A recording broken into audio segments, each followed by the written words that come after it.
only allows but actually encourages its police officers and other officials to ask anyone they suspect to be an immigrant for proof of citizenship. And although this may be reasonable considering there are a lot of immigrants and it's near a border, it's bullshit because all the other Latinos that are citizens are constantly harassed, and they risk that if one day they're walking around the street and they happen to not have their wallet or anything, they can get arrested, processed, fingerprinted, and they can be put in a holding cell until they realize they're actually citizens. Racial profiling it's in the name, it's racism. However, it's done by cops, and it's pretty much a way for them to bully people. They claim it's a crime-fighting tool, but really it's them using stereotypes. For instance, all African Americans and Latinos rob, all Middle Easterns commit other crimes like terrorism and shit, like the mafias.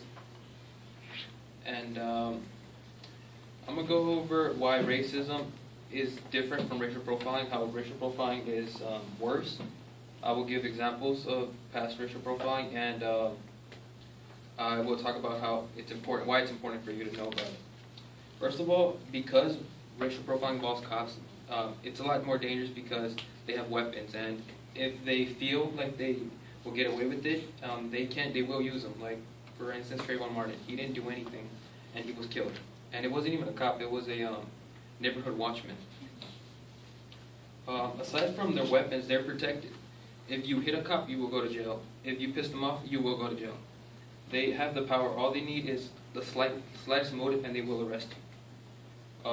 According to the Ontario Human Rights Commission, the victims of racial profiling are not only affected mentally, emotionally, physically, but also financially, because most of the time they have to pay for bail, they have to pay for the car that they're repossessed, and other financial things.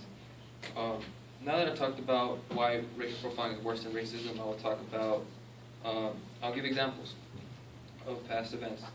In 2009, a high school that has chosen to be anonymous in West Virginia did a study that they published on civilrights.org. They got a list of every single stop that was done in that year that involved Latinos, African Americans, and whites. And they found out that Latinos and African Americans were arrested more often, but they found whites had the most contraband, such as drugs, prostitutes, guns, and other items that should not have been in the cars. An article that I read on Guardian.com, what really shocked me, it was an article done by Adama Ra in 2011, and she wrote about when she was 16, she was accused of being a suicide bomber. She lived in New York, and in the middle of the night, the FBI raided their home, arrested the whole family, and at the end of it, she was sent to a juvenile center in Pennsylvania without her parents knowing. It took 4 weeks before they found a lawyer to track her down, and she talked about how they accused her of terrorism when she was in the juvenile center. Not only the inmates, but also the guards. And she was strip searched every single day, and at times it was more than once a day. And she went through hell. She spent her birthday there. And now that I gave examples of racial profiling, I'll talk about why it's important for you to know.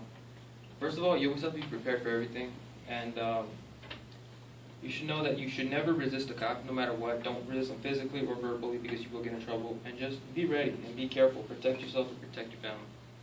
In conclusion, racial profiling is just bullying done by cops, and it's not right.